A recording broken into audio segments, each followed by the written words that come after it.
A Toronto police officer has been rushed to hospital after a potential exposure to fentanyl while responding to an assault call. Good afternoon. The officer had to be given a dose of Narcan to counter any potential impact from the opioid exposure. The incident happened this morning at about 5 a.m. CTV's Mike Walker is on the scene at Mount Pleasant and Eglinton with more details. Mike. Well, Nathan, Michelle, the Toronto Police Association describes this as a very scary situation, but tells us that the officer has now been released from hospital and is recovering at home, thanks in part to the quick actions of other officers on the scene. Now, this happened just after 5 this morning in the Mount Pleasant and Eglinton area where police were responding to an assault call. The Police Association tells us the constable, who has been on the force for 6 years, came in contact with a toxic drug that is believed to be fentanyl while searching one of the suspects. Another officer on scene quickly administered Narcan, which is used to reverse opioid overdoses, and the officer was then taken to Sunnybrook Hospital to be treated. Here's more from the president of the Police Association. That's my understanding, was when it was a search of the person's pocket, came in contact with fentanyl and was absorbed in the skin. Even just touching fentanyl to your skin can be absorbed and put people in a real medical distress and situation. So it's one of those things for the public as well, but our officers that are always dealing with individuals, drug users, and they have to be so cautious when they're dealing with these substances. But again, thank goodness he's okay and he's at home. The Police Association president says the officer is expected to make a speedy recovery and be back on duty soon. In the meantime, Toronto police have not said what charges, if any, have been laid in connection with this incident. Reporting live, I'm Mike Walker. Michelle, back to you. Thank you, Mike. And we turn now to Ottawa and the political drama playing out on Parliament Hill. The Prime Minister has yet to speak publicly about the surprise resignation of Chrystia Freeland, which has been followed by growing calls for him to step aside. It is an honour to table in both official languages the Public Accounts of Canada 2024. I can confirm that the Auditor General has provided once again an unqualified audit opinion on the Government of Canada's financial statements, Mr. Speaker. Today is the final session of the House of Commons before the holiday break. Neither Justin Trudeau nor Chrystia Freeland were there this morning. The Deputy Prime Minister resigned yesterday, hours before she was set to table the fall economic statement. She did not see eye to eye with the PM on how to handle Donald Trump and his tariff threat. Public Safety Minister Dominic LeBlanc has been sworn in as her replacement. The leader of the Bloc Québécois was asked to comment this morning on the current situation. CTV's Mike Lecouteur now with more on the fallout of a day that was supposed to be about the government's economic plan. Former Finance Minister Chrystia Freeland was greeted by a standing ovation at an evening caucus meeting, according to sources. The meeting lasted an hour, with Trudeau addressing MPs and then listening to them. He emerged seemingly unfazed, despite division that clearly remains. Canada, you've ruined our country! We're not united. There's still a number of our members who feel we need a change in leadership. I'm one of those. All I'm going to say is he has my full support. I'm not going to talk about what happened in caucus, and that's it. Later in the evening, the Prime Minister addressed a Liberal fundraiser, where he acknowledged the cloud hanging over the room. It's obviously been an eventful day, and it has not been an easy day. He did not mention Freeland or her departure when, instead of delivering her fall economic statement, Freeland posted her resignation letter. In it, she said Friday, Trudeau told her she'd be moved out of her portfolio. Freeland wrote, "To be effective, a minister must speak on behalf of the Prime Minister and with his full confidence. In making your decision, you made clear that I no longer credibly enjoy that confidence and possess the authority that comes with it." Can Justin Trudeau stay at this point? The news was a shock to cabinet ministers. Chrystia Freeland is a good friend, someone I work with very, very closely as President of the Treasury Board and Minister of Transport. This news has hit me really hard. Freeland's letter acknowledged that she and the Prime Minister were at odds over how to steer the country's finances forward. Citing the upcoming tariff war with President-elect Donald Trump, Freeland said Canada has to keep its fiscal powder dry, adding, quote, "That means eschewing costly political gimmicks which we can ill afford and which make Canadians doubt that we recognize the gravity of the moment. The government's 2-month GST holiday just kicked in, and a plan to give out $250 checks to working Canadians remains in limbo. Late Monday, Dominic LeBlanc was sworn in as the new finance minister at Rideau Hall. Opposition leaders seized the opportunity to again call for Trudeau to step down. Justin Trudeau has lost control, and yet he clings to power. Mr. Trudeau's government is over. That sentiment echoed by the NDP, which has helped to keep the minority Liberals afloat even after tearing up the Supply and Confidence Agreement. Justin Trudeau has to go. He has to resign. And because of that, all options are on the table. And we'll look at each vote. Mike Lecouteur, CTV News, Ottawa. With more on the fallout from the Freeland resignation, here's CTV's chief political correspondent, Vashi Capellos. I think there are two things that I've really got my eyes on. The first is, from everyone I'm speaking to, it looks like the Prime Minister himself is aiming to stick around, at least over the holidays. I think there will be, understandably and obviously, some reflection, given how loudly members of caucus are talking about their desire to see him resign, given what Chrystia Freeland said in that resignation letter. My understanding is, though, that's, it's not, I'll preface this by saying it's incredibly fluid, but that likely he'll take the holidays to think all of that through, quote unquote. I am, though, paying very close attention to what happens with caucus and more specifically with cabinet, right? Are there other ministers that have come to the same conclusion as Chrystia Freeland and they're going to say something publicly? I think from my understanding that people in and around the Prime Minister are also keenly watching that. That's a key indicator for the amount of pressure they feel they might have the ability to face down or not. Still to come, municipal officials are watching the fallout from the Freeland resignation and the turmoil on Parliament Hill closely. Is there going to be an impact on Toronto? Natalie Johnson will have that story coming up.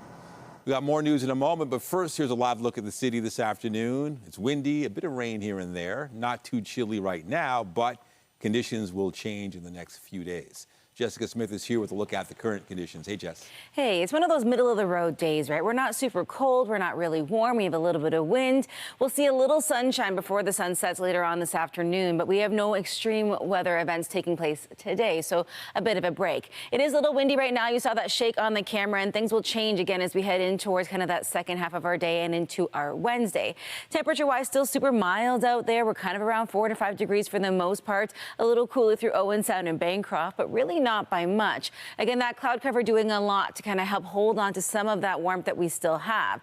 As we head into the day tomorrow, especially into the evening, we'll see temperatures drop and it gets significantly cooler. For now, we're at 6 through the islands, a little light shower activity there out towards Pearson. We're holding on at 5 and a little hint of sunshine. So again, today's one of those middle of the road type of days.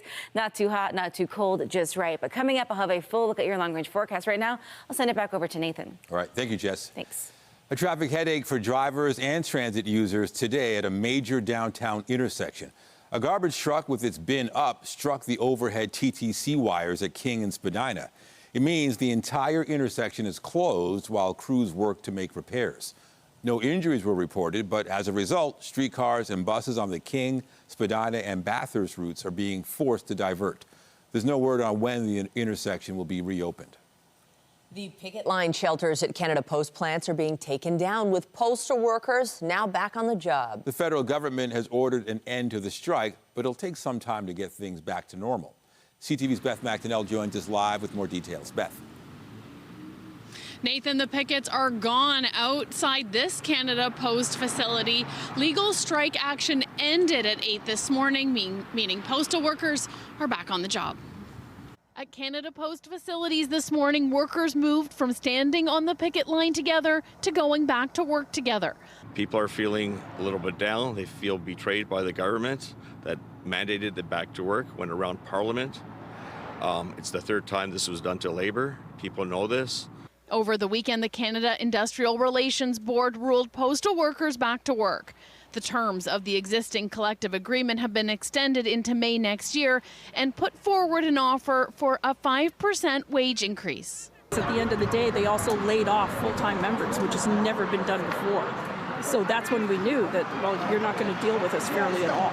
They shut Canada Post during Christmas. They absolutely took the Christmas out of the Canadian hands. Some say with Amazon delivery service and others like it, the world has changed, and Canada Post operations now are costing a lot of money. They've got to shift with the times and recognize that they have an outdated business model compared to their competitors. And this is just normal business logic. We teach it at the business school, but it's something Canada Post, as a part of the government, and the employees see themselves as government employees, are living with some dated views, unfortunately. During the strike, there was talk about a big backlog of parcels, but Toronto's local Cup W president says the Christmas letter and parcel season is not lost. Put in your mail. You'll be amazed how fast we get back to delivering the parcels. I heard from Canada Post their statement that there are no new pickups until Thursdays. It will get there. You'll be surprised. The plant is empty. With workers ready to receive mail and deliver where it needs to go. This strike was just over a month long. Now 55,000 postal workers are returning to work. Canada Post says the backlog of parcels is going to take some time to clear. Reporting live, I'm Beth McDonnell. Michelle and Nathan, back to you. Thank you, Beth. To City Hall now, and the last council session before the holiday break. Well, there's plenty of business to be done. Municipal officials are closely watching the turmoil swirling around the Trudeau government. Our City Hall reporter Natalie Johnson joins us live with more. Natalie. Hi, Michelle. Well, so much of what is done and decided inside this council chamber here is contingent on federal funding, and so municipal officials here are watching the turmoil in Ottawa play out very closely. You need only look to housing and transit, for example, as two major files that are so dependent on cash flow from other levels of government, including from Parliament Hill. This administration has adopted a public builder model in which the city acts as the builder for the construction of new affordable homes, very heavily reliant on hundreds of millions of dollars from Ottawa every single year. Then you look at the transit needs. It was less than 3 weeks ago that the federal government announced $750 million for brand new Line 2 subway cars. The mayor making it clear here this morning that she wants Ottawa to sign off on that purchase as soon as possible. While the power struggle continues in Ottawa, every day's residents' need must come first. So I'm calling on the new finance minister to, before February 2025, to sign the deal on ordering the 55 subway cars, continue or even expand its share of the funding to build affordable housing and feeding our kids. The City of Toronto absolutely depends on being able to keep our subway lines running, and we can't do that without the federal government. But I'd certainly agree that at this moment, I doubt whether the government in Ottawa is really focused on our need for housing money. We need to find a way to get market and not-for-profit solutions going forward. We need to find a way to get shovels in the ground and going cap in hand to the province and the federal government, of which we may very well see a change in government. That's not going to do it here in Toronto. If there is a change of government on the Hill, how does that play out and affect Toronto? I mean, that's always a concern regarding the Permanent Transit Fund. This is an important project, but I think we have to remember transit is nonpartisan. Council here this afternoon will be debating the mayor's priority item, which includes new purpose-built rental housing. They will be looking at the financial implications of building 1,400 affordable units through a program that would waive development charges and other city fees for developers. That's coming up after the lunch break this afternoon. Reporting live, I'm Natalie Johnson. Back to you, Nathan and Michelle. Thank you, Natalie. Now to a CTV News investigation. Tenants being targeted in a rental scheme. A convicted con artist appears to have netted thousands of dollars in an elaborate scheme. Here's W5's John Woodward. This home just outside Toronto looked like a great place to live to Ryan Howe and to Jacob Handy and to several others trying to move in at the same time. They realized they'd all been had by a convicted con artist who was supposed to be stopped years before. It was mind-blowing. Ryan Howe makes a living as an artist. He was looking for his own place, and when he saw an ad on Facebook Marketplace, he thought he'd found it. He met the landlord. I met with a woman, her name was Tracy. He said Tracy showed him this home, asked for $600 a month, and in a tight rental market, Howe jumped at the chance. Everything seemed legit, so I took it. You thought you were going to have a new place to live? Yeah, I was pretty excited about it. He paid a $1,200 deposit, and at the end of the month, Ryan and his mom pulled up in their truck ready to unload. And a couple young guys came walking up, and Ryan got out of the truck, and they said, "Are you here to move in?" And Ryan said, "Yeah." Well, they were here to move in as well. What was going through your mind when you see everybody show up, all trying to move into the same house? All of us that showed up were kind of stunned and shocked and wondering what's going on here. They found out the home wasn't actually for tenants. It was a short-term rental through Airbnb. They compared notes from the online chats, looked at the Facebook profile, and agreed this was the picture of the woman they had met. The payment details offered clues. Money paid to a person named Amelia Hull. In one email, the woman signed her name as Colleen. Could her name be Colleen Hull? We went to several Ontario courthouses and found the paperwork on Colleen Hull, charged with defrauding a few people almost every month, off and on, over the course of 4 years, a total of over 50 people. Very, very stressful, extremely stressful. Court records showed Lesh Sawunmi was one of the victims in 2023. He paid Hull a deposit of $750 to rent this house in Ajax, Ontario. Turned out Hull didn't own the place to begin with. You recognize that as the person that showed you that home? Yes.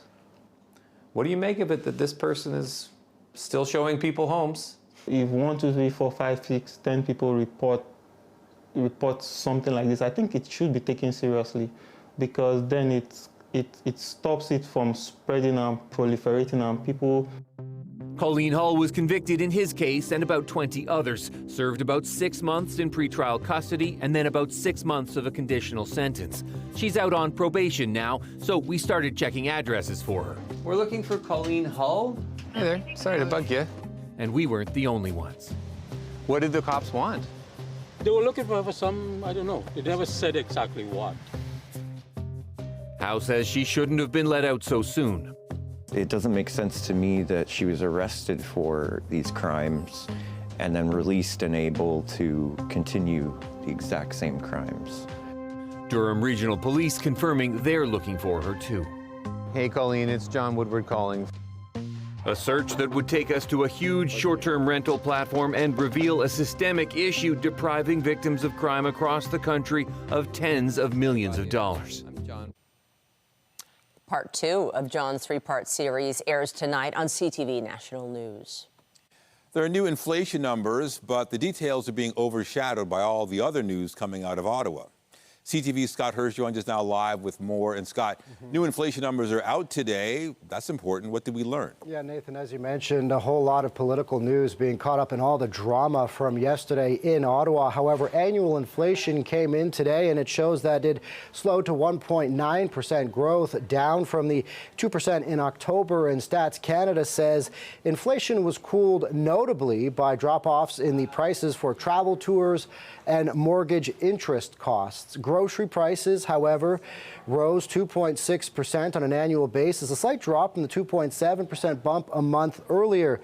Tough for consumers to see that food still outpacing overall inflation, but of course stabilizing much more than the huge price hikes we've seen over the past couple of years. So of course right now many people are starting to think about what they need to buy and put on the table over the holidays, especially if they're hosting people over the holidays. And here's what we got from the Agri-Food Analytics Lab. Meat remains a challenge, but shoppers could still see deals.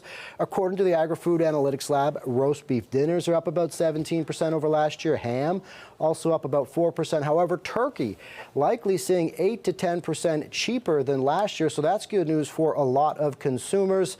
Potatoes down 20% as well. And other vegetables, we might see some price decreases. However, Nathan, if you're looking for bakery goods over the holidays, those prices are up. And so that is kind of where consumers are looking at, notably this time of year when they're thinking about what they need to buy over the holiday season.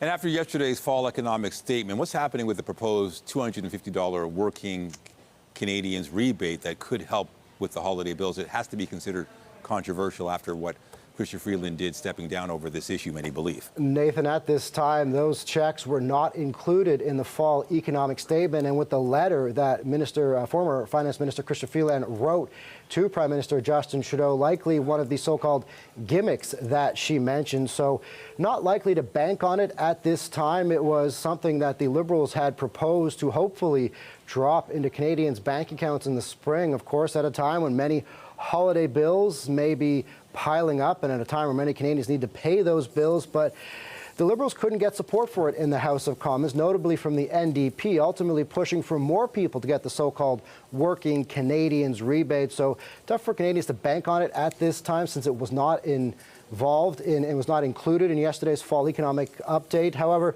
there is one other thing that kind of got lost in all of the shuffle of yesterday's chaos in Ottawa.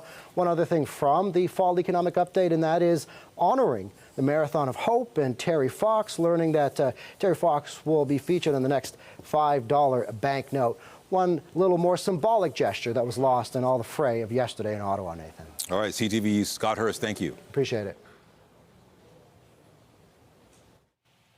Well, it is one of those days where you don't need all the extra layers, but it is still cool out there, and we have just a hint of a wind chill. We will see just a pinch of sunshine before the day is all said and done. But for now, it is overcast out there, and we're holding on to a moderately kind of gusty wind. Now, a westerly wind not creating too much in the way of active weather today, but that changes as we head into the day tomorrow, and so does the kind of temperature trend we've been seeing. This warming trend, well, it's going to end. Coming up, I'll have your full forecast. All those details coming up after the break.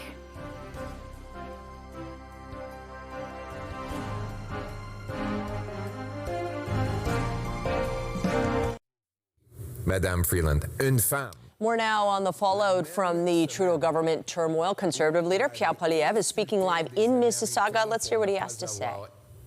Élu une femme présidente, M. Trudeau était en train de congédier une femme. At the same time, he was in the process of firing a woman in order to replace her with a man. A man who advised even more deficit. And then finally, yesterday morning,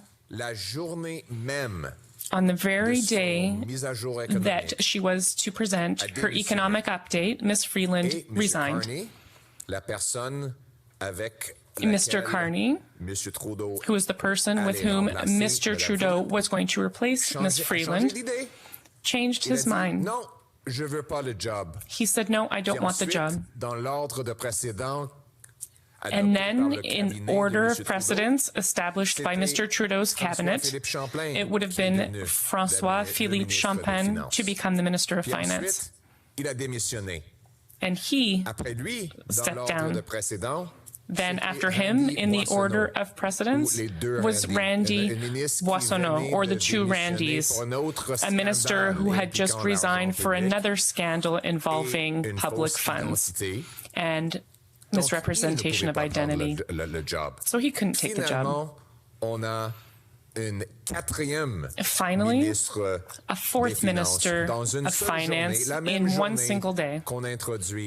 The same day that the economic update was tabled. And what happened with that $40 billion guardrail? It was broken by the Liberal bus. It veered radically to the left and smashed through that guardrail and plummeted down the ravine of debt. A deficit of $62 billion. And what are the consequences of that? Inflation will be higher than it would have been. The Canadian dollar plummeted below 70 cents for the first time in ages. This means higher costs for everyone and for all goods. All goods with an international price. That means fuel, diesel, food, clothing, the materials used to make our cars, vacation, and homes for our seniors are more expensive because of a lower value dollar. The drama among the politicians are not important. I'm interested in the drama of what's going on with the everyday citizen, the single parent who has to put milk in their child's water in their child's milk because they can't make ends meet. A 37-year-old woman who wants a child but can't buy a home in order to have a family.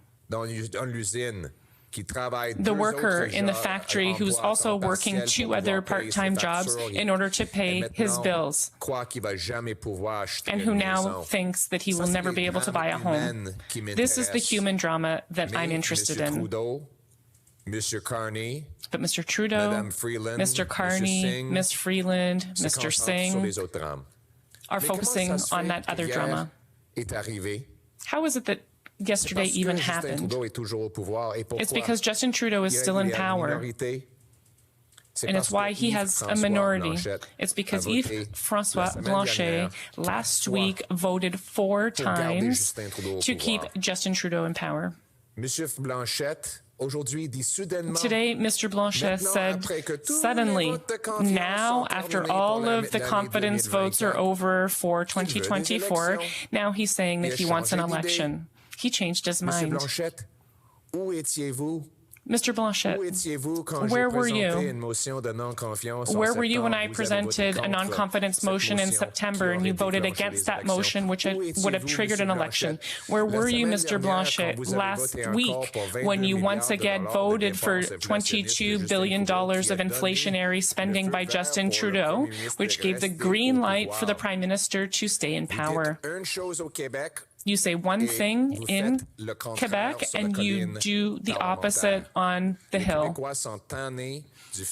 Quebecers are tired of the fact that the Bloc is being hypocritical. You're listening live to Conservative leader Pierre Poilievre in Mississauga, speaking once again amid the political drama swirling around the Trudeau government, taking the opportunity to note the deficit, $22 billion more than the Liberals' pledge.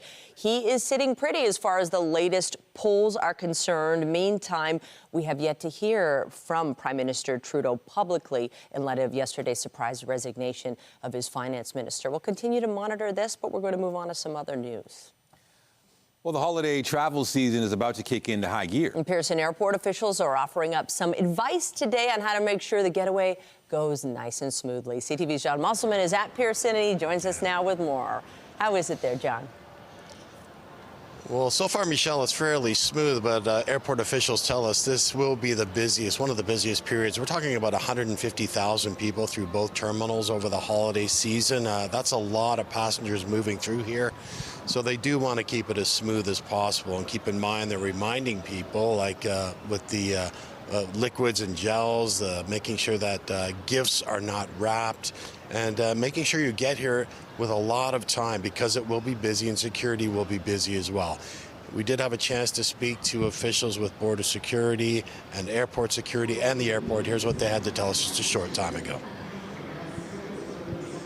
As much as I love wrapping, unfortunately, it's not great for when you're going through the screening process because sometimes gifts need to be inspected. So leave them unwrapped. If you want specific wrapping, bring the wrapping paper with you. You can wrap it on the other side of the screening checkpoint, but leave it unwrapped. That way, if we need to inspect it, it can easily be done so. We don't have to unwrap your present, let alone in front of the person it's destined for. It's always about planning ahead. We have a live dashboard on our website that has up to the minute information on airline or flight status. We also have the mobile passport control app, which I can attest, has saved me from missing a couple of flights in the past. But basically, passengers are able to upload their documents before heading into U.S. CBP. There's the ArriveCan app, so for arriving passengers, they can upload their declaration up to 72 hours before their flight back to Toronto Pearson. And we also spoke to airport officials, too. They are aware of the postal strike, and more people may be bringing packages when they travel across the country. They're saying that's fine. Just make sure you don't wrap them when you get here so that they can be examined when you go through security. Reporting live at Pearson, I'm John Musselman. I'll send it back to you. Thank you, John. Thank you, John. And if you're traveling the roads or the sidewalks, the weather definitely has an impact. I've felt still mild today, but we are approaching, cooler temperatures and an all-new season of winter. Yeah, it is nice put it that way. You know, there's also a lot of clouds. It's kind of wetting out there. You know, not the prettiest looking day. I'm trying to photosynthesize. I need the sun. We need sun. I feel like it generally lifts everyone's mood, especially when we get into these times of year where you don't have as much sunlight available to you.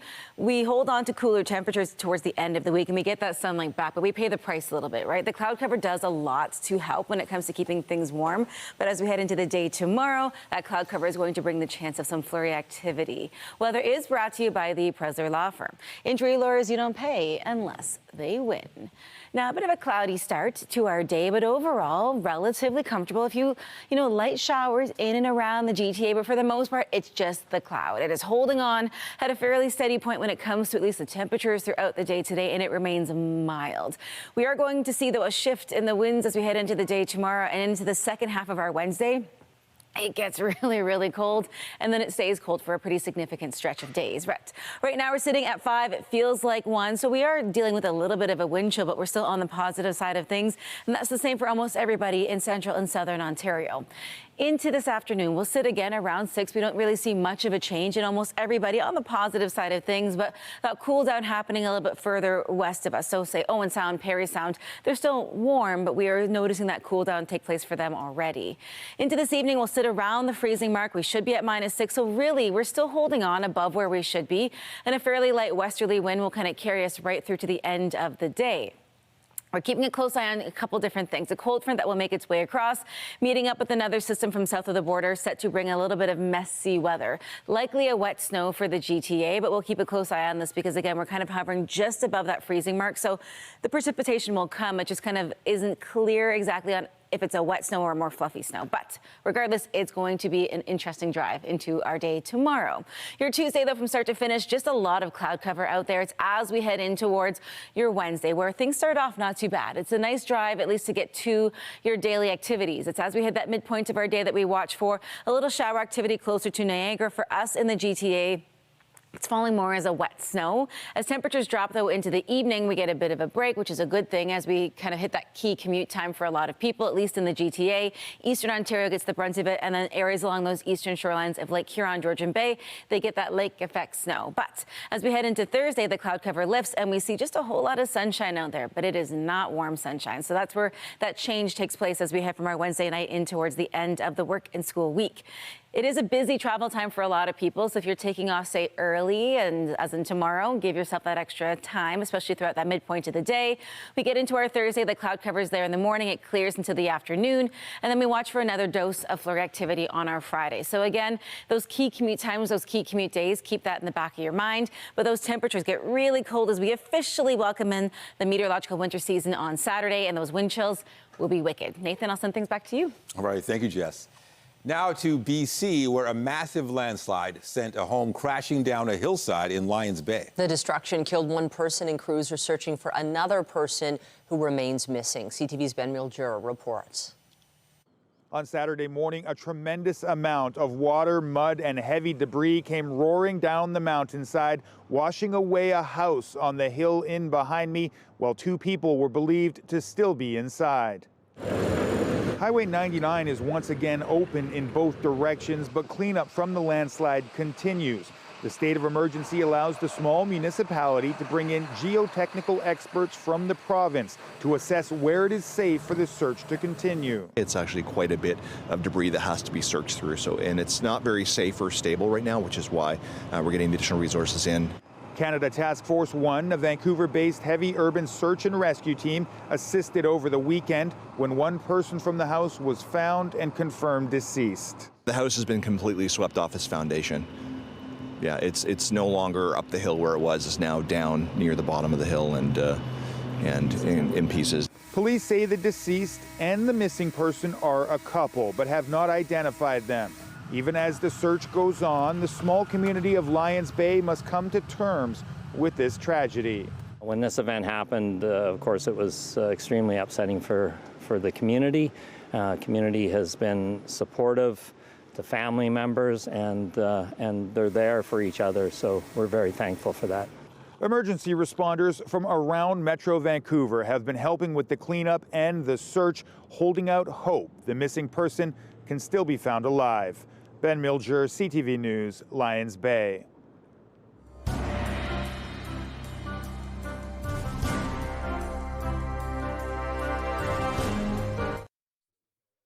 Many people will be giving and receiving gift cards over the holidays, and usually they can be redeemed without any problems. But unfortunately, there's been an increase in gift card fraud, and criminals have found ways to drain the cards of their value. CTV's Pat Foran has the details. I always buy them an array of different gift cards for their birthdays, Tim Hortons, Amazon, LCBO. Audrey Jamieson of Markham is a business owner and finds gift cards a good way to show her appreciation to her employees. But this year, when she purchased 10 Amazon gift cards, 8 of them turned out to have zero balances. They were all intact. And then one of my employees went to use it, and the last 4 digits under the claim code were scratched off. Jamieson purchased the gift cards at Shoppers Drug Mart. When she returned to the store, she was told to reach out to Amazon instead. After more than a week, she feels caught in the middle, trying to get her $400 back. We're frustrated, and I feel like Shoppers Drug Mart, where we purchased them, should be taking some responsibility. We did a story recently with Catherine Achita. She was given a $250 gift card, and when she tried to use it, it was almost empty. It said that I had $1.50 left in it, but I had never used it before. Scammers will open gift cards, take down the gift card number and the activation code, and then reseal the package. When someone goes to buy the gift card, the money will then go to the scammer and not the person who purchased the card. Criminals may also place fake barcode stickers on gift cards. To protect yourself from gift card fraud, examine gift cards before buying them. If it looks tampered with, don't buy it. And buy gift cards that are behind the counter or online. And save your receipt in case there's a problem. CTV News reached out to Shoppers Drug Mart, and parent company Loblaw told us, unfortunately, gift card fraud is a problem that's impacting the retail sector in general. Our store teams are trained to recognize tampering, and that we have connected with the customer and were able to resolve this issue for them. Jamieson was refunded $400 for the gift cards, which was great news for her. I'm so relieved that you were able to get us this money back. Without you, I don't think we would have been able to do it. Thank you so much. Pat Foran, CTV News. Good news this week from the world of science. A study finds drinking 2 to 3 cups of coffee each day adds almost 2 years to your life. For more, we're joined by CTV science and technology specialist Dan Riskin. Dan, you're a coffee drinker, as am I. This feels too good to be true. It does. And I thought, surely this is just a one-off. Maybe it's just a study that they got a lucky result, but it's actually a meta-analysis. So this is the sum total of 85 different studies from around the world looking at longevity and habits. And this consistent trend shows up that coffee drinkers live longer. They have lower rates of cardiovascular disease, pulmonary disease, cancer, stroke. All these bad things that can happen to you seem to be suppressed somehow by miraculous coffee. I don't know how it does it, and neither do they. The caffeine seems to be part of it because tea also helps. But caffeine's not the whole story because decaf also helps. But if you're somebody that's drinking 2 to 3 cups of coffee a day, just know that you're doing your body a favor. If you're drinking 4 cups, do you get 4 years extra on your life? No, it's actually, the curve actually has a dip in it. So there's an optimal 2 to 3 cups. If you drink more or less than that, you don't get as big a benefit. And I think if you drink 17 cups a day, you should probably take it down a notch. Probably. Okay. Dan, many people have shifted from reading a morning newspaper to listening to podcasts. Now researchers have done a study to see whether people absorb news differently when they read it versus listening to it. Obviously, in our line of work, we're intrigued by this. What did they find? Yeah, this is a really cool result. I mean, in a nutshell, they find that if you're listening to the podcast version of an article and it's exactly the same as the written version that somebody else is reading, having listened to it, you're going to find it scarier, darker, and more negative than the version that somebody reads. And the mechanism behind that is that when you're reading something, if there's something you want to think about, you can stop for a second and think and then resume reading. But when you're listening, it just keeps coming like water out of a hose. And so you can't slow down. And that causes you to miss some things and not get the whole story. And what ends up happening is just the parts that have an emotional impact are the parts that stick the best. And other subtle details that might calm you down a little bit get missed. And so if you have the ability to either pause the podcast while you're listening so you can digest what you've just listened to, or to read, you're going to end up feeling more positive and optimistic about the news you're hearing. That's good to know. I still love my paper, taking my time with it. Finally, Dan, on Christmas Eve, we know that the fastest thing in the world is going to be a sleigh full of presents, but the second fastest thing will be a probe doing a flyby of the sun. Tell us more. Yeah, this is the fastest thing humans have ever built. And it's going to go at its fastest speed. The Parker Solar Probe, which is a spaceship that goes around the sun and measures the sun, is going to get closer to the sun than it ever has. This thing's been flying around since 2018, but this is going to be its closest flyby. It happens to be at the same time as Santa is delivering presents, so great timing there. But the present here is going to be a ton of really great data. But the speed of this thing is just, I mean, like people talk about faster than a speeding bullet. This is 200 times faster than a speeding bullet. This is 191 kilometers a second. So just really impressive. And what's most cool about this is that it's going to be so close to the sun that the temperature is in the millions of degrees where it's flying. And so it's got to have this pretty amazing heat shield in order not to cook while it's going through there. So just a real triumph of human engineering and a really cool thing. And yes, the second fastest thing on New Year's Eve. Outrageous. That's amazing. Yeah, lots of magic in the sky. CTV science and tech specialist Dan Riskin, thanks a bunch. Take care. Thank you. You too. Get Toronto's top stories, breaking news alerts, and watch live. Download the CTV News app. The Canadian dollar slid below 70 cents today amid that crisis in Ottawa. Andrew Bell of BNN Bloomberg brings us the latest in business. Hello there. Here are your business headlines. The loonie dropped to its lowest level since early 2020 today after the shocking resignation of Finance Minister Chrystia Freeland. One strategist warned, quote, "We see continued pressure with the economy underperforming the U.S. and now facing the threat of tariffs." The currency has fallen more than 7% against the U.S. dollar this year. Inflation fell below the Bank of Canada's target for the second time in 3 months.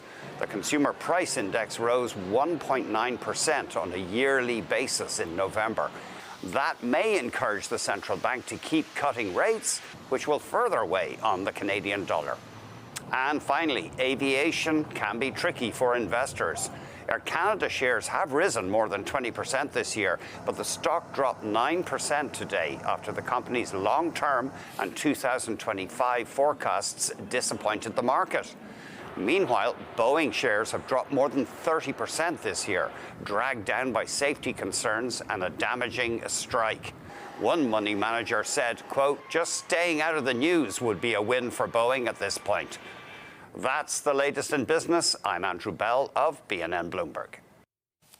The Toronto Raptors are looking to snap a 4-game losing streak when they took on the Chicago Bulls at home last night. Raptors down by 3.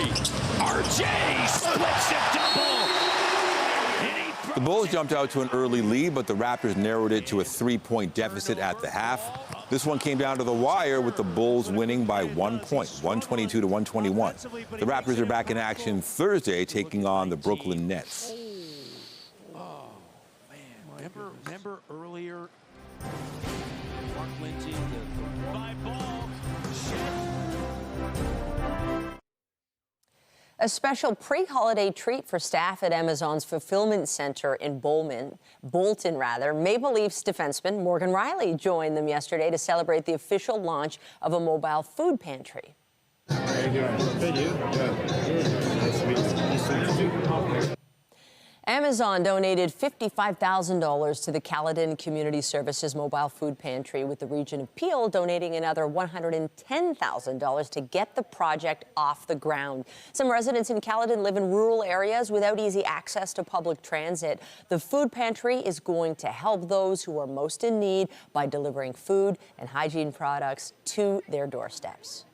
Well, I think for our community, being a rural community, there is limited transportation for clients to be able to access our food pantry in Bolton. So this was out of a need to be able to bring food to them. As you know, we've got a lot of families that are experiencing some challenges right now. And so having this mobile pantry is wonderful. We've got many families right here in Caledon who are in need. And it's so great to see Amazon supporting us the way they're doing to make this a reality. Yeah, it's a cool opportunity. Once I learned about the mobile food pantry. I realized that it was a cool opportunity to be involved with something local. I think what they're doing here is pretty special. The mobile food pantry will service about 1,300 people in Caledon. It's great seeing Toronto athletes giving back like this. We had Mitch Marner with the Marner Assist Foundation, the PWHL visiting the hospital. It's just great to see. You know what? Yeah, the Leafs have been busy helping all the wonderful causes. Weather-wise, what are we working with? Today is not bad. So if you want to get out to donate to Twin Mountain, or you wanted to get out to donate to any of the amazing kind of foundations that are doing a lot of work in the community, it's a great day to do so because the weather is cooperating. Tomorrow, not so much. As we get throughout our Tuesday, though, at least temperature-wise, it's relatively mild. Still, we're sitting at 5 degrees here in the city, and we're looking at 5s really right across southern Ontario. As we head in towards that midpoint of our week, we're looking at periods of kind of a wet snow, so it will impact your commute in the second half of your day. Thursday, we get a bit of a break. Friday, we get some more snow, and then it just gets cold, and it stays cold. So layer up if you're going out. Yeah, good reminder. Thank you, Jess. And that is CTV News at noon. Remember, you can get Toronto's breaking news all day long on CP24 and at ctvnewstoronto.ca. For Jessica Smith and all of us here, have a pleasant afternoon. I'm Michelle Dubé. And I'm Nathan Downer. Be sure to join us later for CTV News at 5 and 6.